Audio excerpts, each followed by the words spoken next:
Assalamualaikum warahmatullahi wabarakatuh.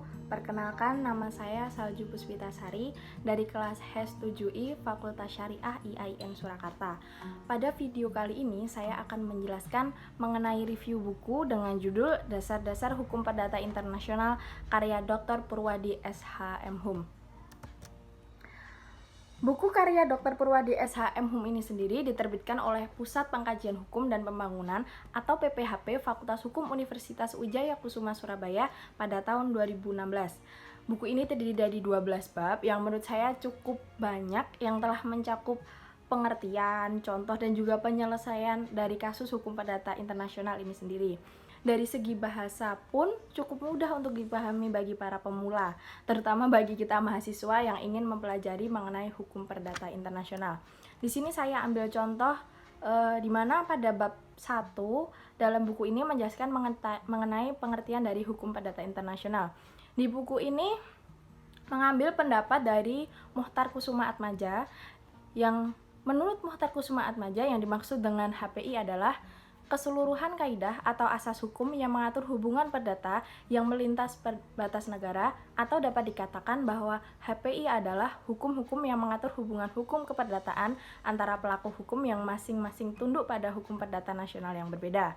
Nah, tidak mengherankan mengapa buku ini mengambil pendapat dari Muchtar Kusumaatmadja, karena Muchtar Kusumaatmadja ini sendiri adalah seorang akademisi dan juga diplomat Indonesia. Beliau juga adalah seorang menteri kehakiman pada tahun 1978 hingga 1974 hingga 1978. Beliau juga Menteri Luar Negeri pada tahun 1978 hingga tahun 1988. Kemudian setelah pengertian dalam bab ini belum berganti bab, di bab ini juga langsung menjelaskan contoh dari hukum perdata internasional. Bukan langsung contoh konkret, namun di sini lebih ke perbedaan antara hukum perdata internasional dan hukum perdata Indonesia. Nah, di sini contoh yang ada yaitu adalah yang pertama ada WNI A dan WNI B melakukan transaksi jual beli mobil di Surabaya. Karena adanya wan prestasi, maka A menggugat B di Pengadilan Negeri Surabaya, dan hakim yang mengadili perkara ini dengan menerapkan hukum perdata Indonesia atau BW Indonesia. Dengan demikian, perkara ini merupakan perkara intern, bukan perkara hukum perdata internasional, karena semua unsur-unsurnya tidak satu pun menunjukkan unsur asing. Nah, kemudian yang kedua, contoh yang kedua, A adalah seorang WNI, melakukan transaksi jual beli mobil dengan seorang WNA di Surabaya. Kemudian timbul sengketa di mana A menggugat WNA tersebut di Pengadilan Negeri Surabaya. WNA tersebut mendalilkan bahwa transaksi tersebut tidak sah karena menurut hukumnya ia belum dewasa ketika perjanjian itu dibuat.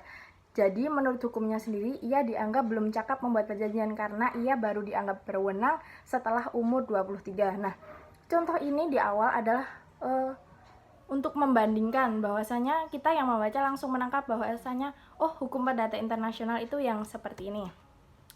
Kemudian yang selanjutnya, buku ini juga cukup lengkap dari segi sejarah karena tidak hanya menjelaskan sejarah yang ada di Indonesia, namun bahkan menjelaskan dari masa kekaisaran Romawi, yaitu adalah pada abad ke-2 sebelum Masehi, kemudian masuk ke pertumbuhan asas personal HPI, kemudian asas teritorial, teori statuta di Italia, kemudian teori statuta Belanda pada abad ke-17, kemudian juga masuk ke teori HPI universal atau pada abad ke-19. Selanjutnya buku ini juga membahas mengenai teori kualifikasi, karena selain dari pengertian dan sejarah, teori kualifikasi ini adalah hal yang krusial atau yang sangat mendasar dari hukum perdata internasional, karena buku ini sendiri judulnya buku-buku dasar hukum perdata internasional. Kemudian dari teori kualifikasi dalam buku ini menjelaskan cukup lengkap karena dari lex fori atau bagaimana penyelesaian hukum menurut hukum material hakim, kemudian juga lex causae juga dijelaskan di sini disertai dengan contoh, dan juga selain lex fori, lex causae juga menjelaskan mengenai otonom. Dan yang lebih menarik lagi, dalam buku ini tadi telah saya singgung bahwasanya buku ini juga menjelaskan mengenai contoh-contoh konkret. Nah, di buku ini juga menjelaskan kasus-kasus terkenal seperti kasus Ogden v. Ogden pada tahun 1908 dan juga kasus yang diputuskan oleh pengadilan Inggris yaitu The Nichols v. V. Carlier. Nah, ini kasus-kasus yang bukan asing lah di kasus hukum perdata internasional. Di buku ini juga langsung dijelaskan dan juga hingga ke penyelesaiannya.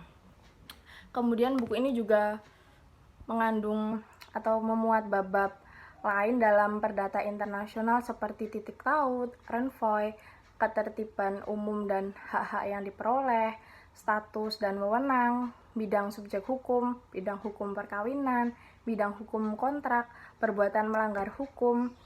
Namun yang saya garis bawahi di sini, di dalam bab terakhir ini cukup menarik, di mana pembahasannya adalah mengenai interest analisis teori. Di buku sebelumnya yang saya baca mengenai hukum perdata internasional, bab ini belum ada.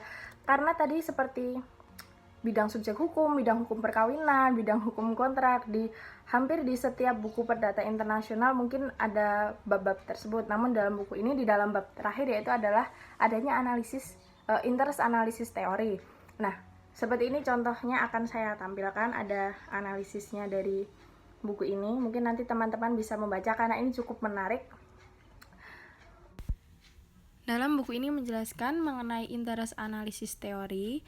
Di sini sangat menarik karena belum saya jumpai di buku hukum perdata internasional yang saya baca sebelumnya.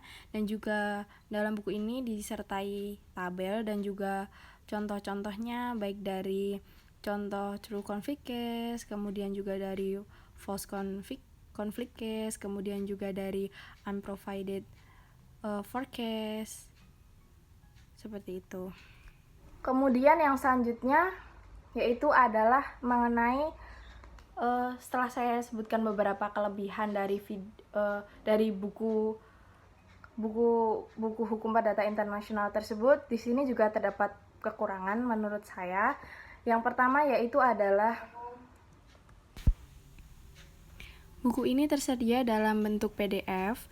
Ini merupakan salah satu kekurangan karena adanya bisa dikatakan oknum nakal yang dapat melakukan copy paste karena adanya PDF.